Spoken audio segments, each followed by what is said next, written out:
Cylinder उठा ले देंगे, घर में ताला लगा देंगे और घर गिर रहा है। सर बोल रहे हैं किस्त हर हाल में चाहिए, बर्तन बेच के दो या तो खुद जान दे दो। मेरे घर में दो लोग मरी जाए, ये दवा करे या खाना खाए या किस्त भरे।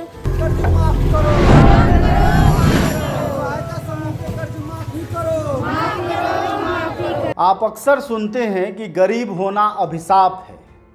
जी हाँ, कोरोना काल में गरीब होना सबसे बड़ा अभिशाप बनकर उभर कर सामने आया है। स्थिति ये है कि जिस देश में पूंजीपतियों का अरबों का कर्ज दिया जाता है जनता के टैक्स से और फिर वो दिवालिया घोषित हो जाते हैं, उनका कुछ नहीं बिगड़ता। दूसरी तरफ देश के गरीब हैं जो कह रहे हैं कि कोरोना काल में हमसे कर्ज वसूली मत करो, हमारे लिए रोटी खाना मुश्किल है, एक एक रुपया जुटाना मुश्किल है, रोजगार धंधा सारा बंद है। बावजूद न सरकार के कान पर जू रेंग रही है और न ही इन माफियाओं, प्राइवेट बैंक वाले और लोन देने वाले लोगों की। क्या नाम है, क्या दिक्कत है आपके? मेरा नाम बबली गुप्ता है। हमको बस यही दिक्कत है कि हमारे पति ने लोन लिया था होम क्रेडिट से, तो 90,000 का लोन लिया था उन्होंने। जब तक हमारी कमाई हो रही थी, पति हमारे कीबोर्ड बजाते जागरण, बताइए कितना इनकम हो जाता है हमारा।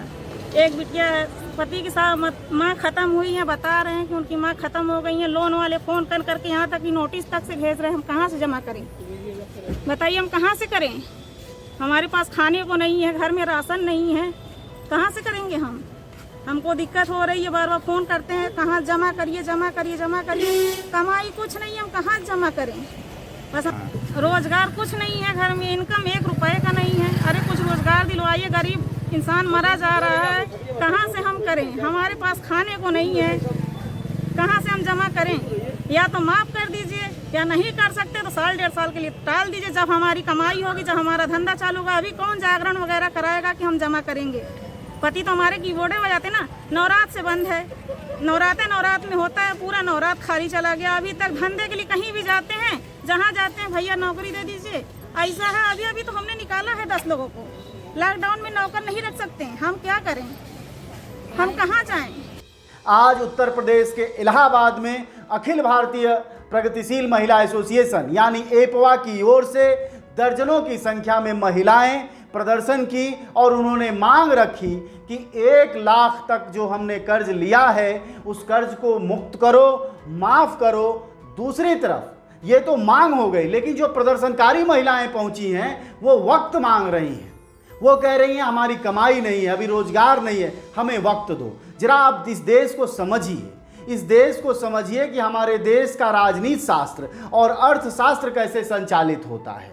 हमारे देश की राजनीति यानी देश की संसद और विधानसभाओं में बैठने वाले अरबपतियों को जनता के 2-2 रुपए से जोड़कर जो बैंकों में पैसा जमा होता है, अपनी 1000, 2000, लाख, 2 लाख की कमाई जो जनता जमा करती है, उसी से अरबों को पूंजी, अरबों रुपए जमा कर लोन दिया जाता है।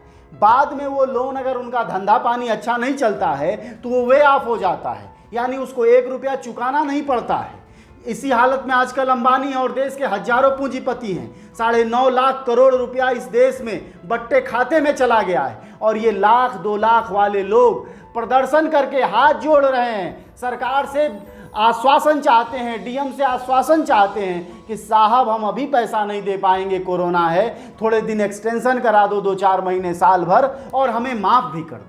इतना पैसा भर डाला कि कोई थाना में, लेकिन तो भी कह रहा है कि अब दो। सिलेंडर उठा ले देंगे, घर में ताला लगा देंगे और घर गिर रहा है। अब बताओ हम कहाँ रही तो उनके कर्जा भरे। ये तो माफ करें, ये तो हमका टाइम दे। और लड़का हमारा टाली चलावा 4-6 महीने से कहीं टाली चली है और सुपारी काटी थी, 50 रुपया कमाई खाई, इनके हम कर्जा भरी। कितना रुपया ली थी? ये तो 30,000 के कम से कम लाखन रुपया भर डाला। हाँ। अब फिर भी 60,000 रुपया फिर निकाले, तो हम कहाँ से भरी? तो पैसा लिए थे तो किस्ती नहीं दे पा रहे हैं, मांग रहे हैं, सब लोग आ रहे हैं घर पे मांगते हैं। बार बार हमको टॉर्चर किया जा रहा है कि आप किस्त दीजिए भाई। जब तक कमाई थी हमने दिया, अब हमारी कमाई नहीं है। वास्तव में मेरे घर में 2-2 लोग मरी जाए, ये दवा करे या खाना खाए या किस्त भरे, इसके लिए तो हमें कुछ ना कुछ वक्त दीजिए या मेरा माफ़ करिए, क्योंकि हम किस्त नहीं दे पाएंगे हम बहुत मजबूरी से चल रहे हैं। जो पैसा रखे भी थे वो भी हम लॉकडाउन में सब खा गए और हमारे पास कोई व्यवस्था नहीं है, हम पैसा नहीं भर पाएंगे। इसके लिए हमारे लिए कोई ना कोई उपाय करना चाहिए, क्योंकि हम बहुत मजबूर आदमी हैं, हमारे पास कोई व्यवस्था नहीं है। हमारा नाम पूजा देवी है। हमारे हस्बैंड बीमारियाँ हैं और काम धाम हमारा चल नहीं रहा है। बताइए किस्त कहाँ से भरें? जब देखो तब फोन करते रहते हैं, किस्त जमा करो, किस्त जमा कहाँ से करें? बताइए, काम धाम चल नहीं रहा है, काम के पीछे दिन भर भटकना पड़ता है। तो काम होएगा नहीं तो किस्त कहाँ से भरेंगे हम? सर बोल रहे हैं किस्त हर हाल में चाहिए, बर्तन बेच के दो या तो खुद जान दे दो, फांसी लगा लो, छत से कूद जाओ, लेकिन हमें किस्त चाहिए। ये हमारे देश की त्रासदी कि एक तरफ लूटने वाले मौज में हैं और दूसरी तरफ अपने बाजुओं और हाथों से कमाई करने वाले लोग हाथ जोड़े खड़े हैं। उनकी स्थिति ये है कि उन्हें इस कोरोना ने भिखमंगा बना दिया है और ये सारा कर्ज महिलाओं ने लिया है। जो महिलाएं अपना छोटा मोटा काम करके चाय की रेड़ी, सब्जी की रेड़ी, कोई छोटा मोटा सामान बेच के अपना रोजी रोटी कमा रही थी, लॉकडाउन से वह बंद है, जिसके कारण वह कर्ज नहीं दे पा रही हैं। लेकिन सरकार सुनने के बजाय, पुलिस सुनने के बजाय, स्थानीय प्रशासन सुनने के बजाय उनको भगाने में है, उन पर मुकदमे दर्ज करने में है। 10 सूत्रीय मांग प्रदर्शनकारियों ने रखा है। कहा है स्वयं सहायता समूह से जुड़ी सभी महिलाओं के सामूहिक कर्ज माफ़ किए जाएं। 1 लाख रुपए तक का कर्ज जो है वो सभी किस्त माफ़ किए जाएं। इस तरह के उन्होंने 9 सूत्रीय अपनी मांग रखी है। लेकिन सवाल वही है कि एक तरफ देश के पूंजीपतियों को सरकार अपनी तरफ से कर्ज माफ़ कर देती है और दूसरी तरफ ये मजदूरी मेहनत करने वाले लोग जिनके पैसे को बैंकों में जमा करके उन पूंजीपतियों को देते हैं, उनको सरकार खुद ही वे ऑफ करती है।